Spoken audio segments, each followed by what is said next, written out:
Today we're going to talk about spokes. More importantly, what happens when one breaks out training.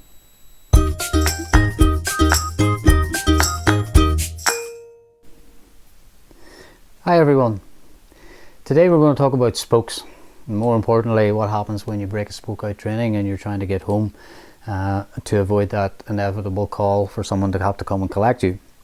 So, as we know in today's world, there is multiple versions of wheels. There is also multiple versions of the spoke configuration that are in wheels, and there's also multiple versions of what the actual wheels are constructed from.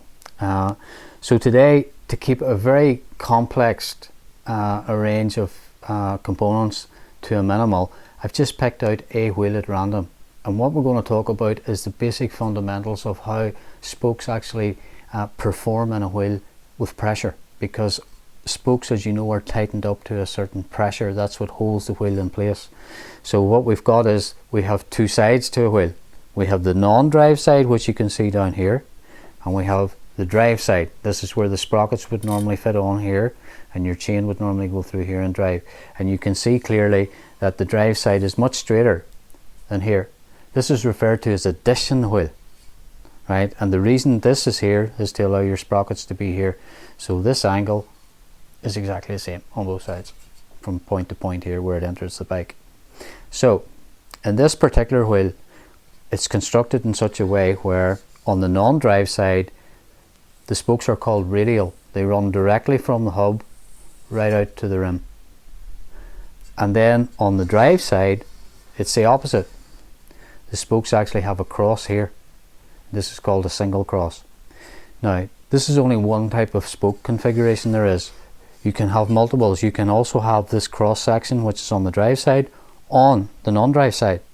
And you can have that cross if you had a 36 spoke wheel instead of this one here, which is much less amount of spokes. You will have a double cross on it. And there's versions of that as well. However, that's not the importance for the talk today. The importance of the talk today is to actually just have a little discussion around how the tension on both sides, the drive side and the non-drive side, actually pulls against each other to create the stability and indeed what you call the life in the wheel. So if you pull the spoke, you can hear it. It's like a piano string, right? It's really tight. And when a wheel is built, both the drive side spokes and the non-drive spokes are tensioned up to the same pounds of pressure, so the wheel is equal. Hence why in most cases you don't break spokes. But when you do break a spoke, that usually means that something adverse has happened and it has loaded pressure on too much, too great on one side, that has allowed the spoke to snap. Or there could just be a fatigue spoke. Again, there's multiple reasons as to why the spoke breaks. So for the purposes of this demonstration, I'm just going to talk about these three spokes here, which is two on the drive side and this one here, which is on the non-drive side. Let's say for argument that the one on the non-drive side broke, the singular spoke broke. So the pressure instantaneously snaps. So the only thing that can happen is the two spokes on the drive side pull the pressure to the right hand side, to the drive side. So that becomes this big wobble that won't go between your brake, right? Because the wheel has all gone over to one side like so. Only at this section and maybe halfway towards the next grouping of spokes and halfway this way. So you'll have a big wobble that's going to pull the wheel that way. So what you have to do is, I'm going to grab this little tool here.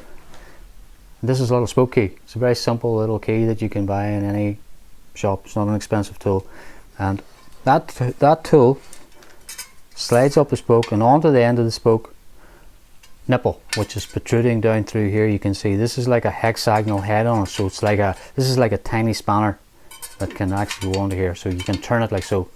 So what you have to do is, the two spokes here now that are in place and this spoke is broken, the wheel has pulled itself over to this side with pressure. You're going to start with the front one and you're going to actually slack off that nipple on an anti-clockwise direction 360 degrees and stop. Then go to this one and slack it off 360 degrees. The reason for that is you actually count how many 360s that you do on each spoke, so you actually slacken both spokes the same amount. So let's say again, just for argument's sake, we slack this 4 360 turns, this one 360 turns. The wheel pressure will start to release and the rim will start to come back over this way, even though this spoke is missing. The more spokes that's in the wheel, the less slackening you need. The less spokes that's in the whole wheel, the more slackening you need, because there's a greater area for the pressure to cover. So effectively you're trying to let it go back. You open up your brake and you open up the adjuster on the brake, so the quick release and the adjuster as far as they can go wide. That will allow the wheel to revolve through the brake. The second thing that you need to check is down at the chainstays. Make sure that the wheel is passing through the chainstays of the bike, because if you've got a carbon bike or you have a really nice painted bike that you don't want damaged, if it still hasn't aligned itself enough, it may jam in the chainstays, and that's what you're trying to avoid. If you cannot get it to go past the chainstays, then you do need to call for someone, because you will destroy the frame. To get it to go through the brakes, that's a different story. So again, just to recap, you have two equal pressures on either side pulling to the two sides. One brakes, the pressure pulls the rim to the right side. You slack both spokes on the right side off to allow the rim to go back to the left, so you're letting pressure off in this area. And when you do the 4 turns, spin the wheel, see is it improving to go through the brake. If it needs more, slack it another 2, but don't go 6 or 8 or 10 at a time. Go 2s and 4s at a time, because sometimes you may not need as much as you think.